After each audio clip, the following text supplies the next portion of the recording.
السلام علیکم، میں ہوں قاضی خضر، سرحدی یتیم خانہ کے پلیٹ فارم سے نئے ویلاگ کے ساتھ حاضر ہوں۔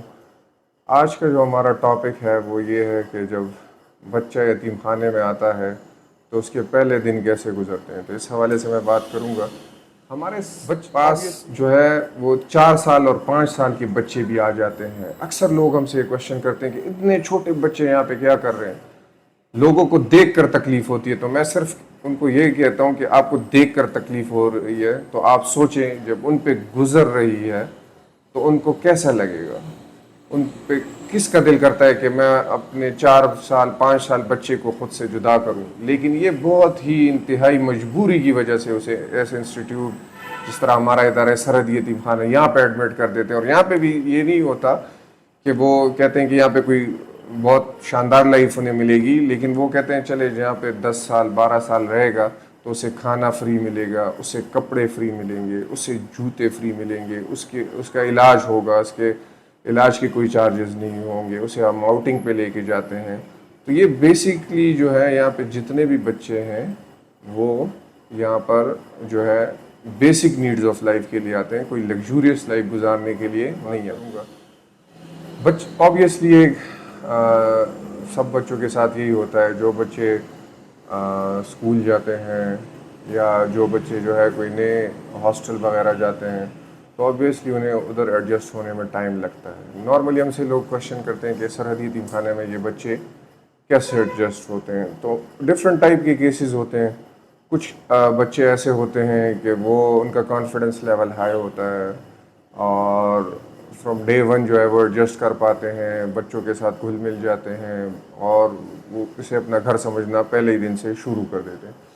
باقی جو ہے ایسے کیسز بھی ہوتے ہیں کہ جنہیں کچھ دن لگ جاتے ہیں، 1 ہفتہ یا 10 دن انہیں لگ جاتے ہیں۔ ایسے بچے کو ہم تو پہلے ابھی ہم نے نیا کلچر سٹارٹ کیا ہے، ہم بچوں کو جو ہے وہ ایک وارم ویلکم کرتے ہیں۔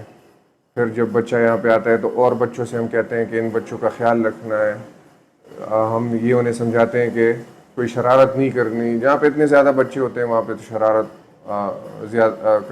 شرارت جو ہے وہ بچے کرتے رہتے ہیں، اور جدھر اتنے زیادہ بچے ہوں تو وہاں پہ بچے تو کافی شرارت کرتے ہیں۔ تو شرارتی بچے بھی ہوتے ہیں، اچھے بچے بھی ہوتے ہیں، اسکول میں جو ٹاپرز ہیں وہ بھی ہوتے ہیں، جو حفظ القرآن میں اچھے اسٹوڈنٹس ہوتے ہیں وہ بھی ہوتے ہیں، کہ کچھ بچوں کا کریکٹر بہت اچھا ہوتا ہے، کچھ لوگ بچوں کا کانفیڈنس لیول بہت اچھا ہوتا ہے، کچھ بچوں کا جو ہے بہت شارپ مائنڈ ہوتا ہے، کچھ اسپورٹس میں بہت اچھے ہوتے ہیں۔ تو جس طرح ایک نارمل انسٹیٹیوٹ میں ہر قسم کے بچے ہوتے ہیں، اس طرح سرحدی یتیم خانہ میں بھی ہر قسم کے بچے جو ہیں وہ ہوتے ہیں۔ تو پہلے دن ہم اسے ایک وارم ویلکم کرتے ہیں، پھر ہم اسے جو ہے تھوڑی بات چیت کرتے ہیں۔ ہاں بیٹا آپ کہاں سے آئے، آپ کے والد صاحب کیسے فوت ہوئے، آپ کی والدہ کیسے فوت ہوئی، آپ کتنے بہن بھائی ہیں، آپ کہاں سے آئے ہیں، آپ کا گاؤں کا نام کیا ہے۔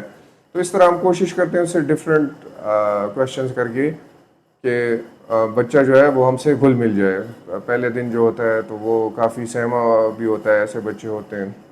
پھر ہم ان بچوں کو جو ہے ایک کریکٹر بلڈنگ کی ایک چھوٹی سی کلاس لیتے ہیں ان دا فارم آف انٹرویوز کہ ہاں بیٹا آپ کا نام کیا ہے۔ تو پھر ہم پہلے ہی دن اسے سکھاتے ہیں کہ جی آپ نے ہر بات میں بولنا ہے، ہاں جی، نہیں جی، اچھا جی، اس طرح آپ نے کرنا ہے۔ یہ آپ کا بیڈ ہے، آپ نے اپنے بیڈ کا خیال رکھنا ہے، اور آپ کو دھوبی ہے یہاں پہ وہ کپڑے دھوتا ہے، آپ نے کپڑے گندے ہو جائے تو وہ لانڈری جو ہمارا دھوبی ہے اس کو آپ نے ہینڈ اوور کرنے، اور آپ نے یہاں پہ جو ہے گیٹ سے باہر نہیں نکلنا۔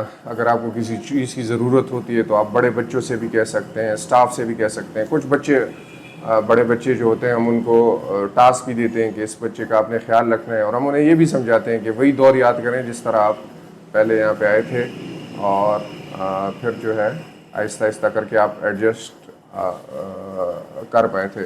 تو اس طرح مختلف کیسز ہوتے ہیں۔ کچھ بچے جو ہوتے ہیں وہ جو ہے ایڈجسٹ ہی نہیں ہو پاتے، انہیں پہلا دن وہ سارا دن روتے ہیں، دوسرا دن سارا دن روتے ہیں، تیسرا دن 5 دن وہ روتے ہی جاتے ہیں، مجھے جانا ہے، مجھے گھر جانا ہے، مجھے گھر جانا ہے، مجھے گھر جانا ہے۔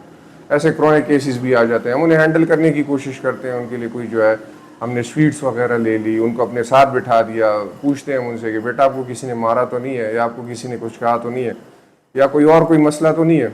پھر ہم سے پوچھتے ہیں، ہم اس کی کاؤنسلنگ کرتے ہیں۔ ہماری فل کوشش ہوتی ہے کہ وہ یہاں پہ ایڈجسٹ ہو جائے، لیکن کچھ بچے جو ہے وہ ایڈجسٹ نہیں ہو پاتے۔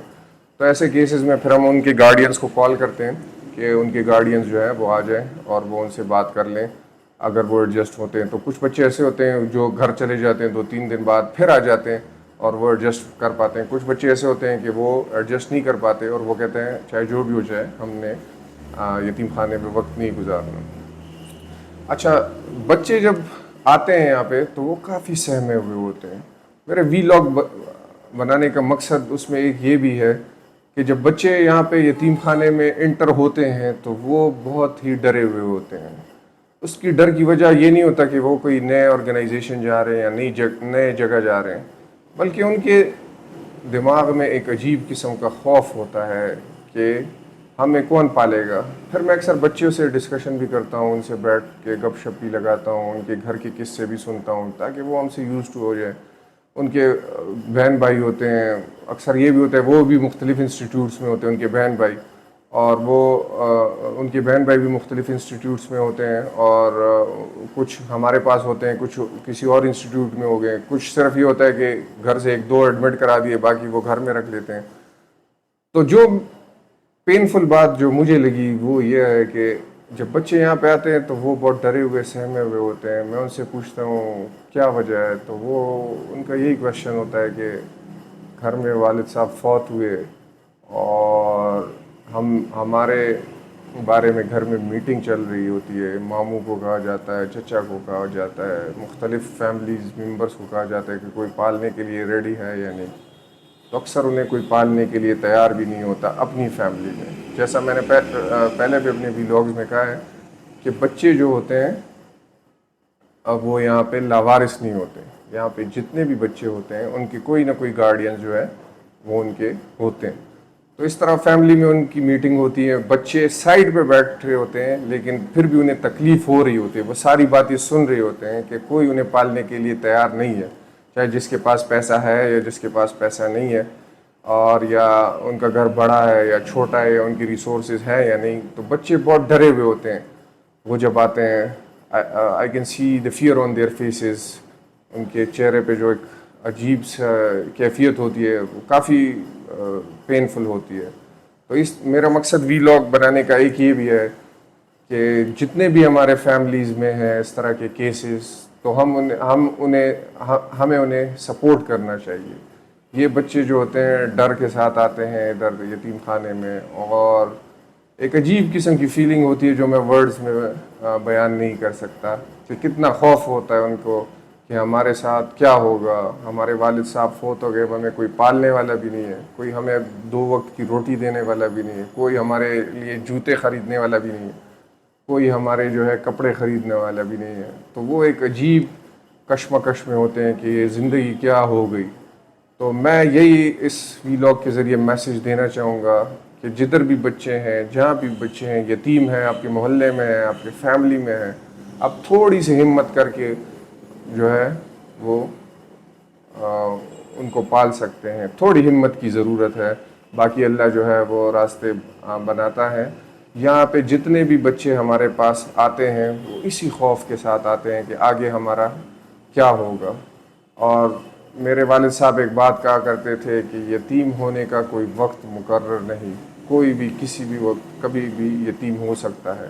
اور ہمیں دین نے بھی یہ سبق پڑھایا ہے کہ یتیم جو ہے اس کی کفالت جو ہے وہ اس کی کتنی اہمیت ہے دین میں. آپ ایک بچے جو یتیم ہے اس کے سر پہ ہاتھ پھیر دیتے ہیں تو آپ کے ہاتھ کے نیچے جتنے بال آتے ہیں تو اتنے ہی جو ہے آپ کی نیکیاں لکھتی جاتی ہیں.